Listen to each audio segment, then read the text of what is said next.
Pat from Port Arlington sent me a lovely email saying, Richo, why can't I get my potatoes to taste like the ones we have in a restaurant?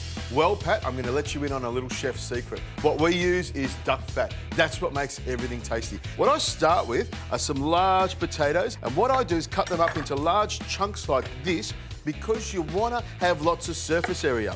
The more surface area, the more crunchy, tasty potatoes. Now, Pat, you can use whatever potatoes you like, but I recommend using the larger potatoes. They hold a lot more water in them and they're delicious. Now, what I'm going to do, Pat, is take the top off my duck fat.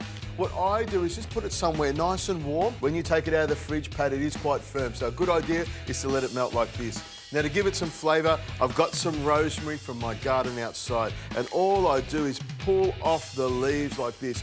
Now, Pat, look at this. This is new season garlic, and what I'm going to do is just take the stem off and cut it in half like that. You need some salt.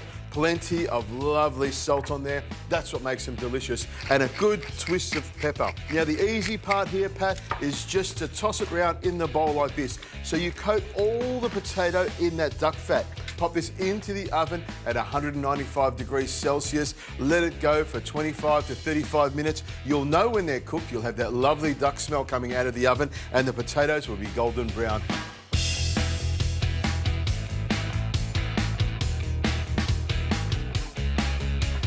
Now look at those potatoes, they're delicious and they slide straight off the tray. The duck fat has really given them an amazing flavour. Pop a little bit of parsley over the top to make it look nice and pretty and have a little taste. That's delicious. And as my Navy buddies would say, these potatoes are shipshape.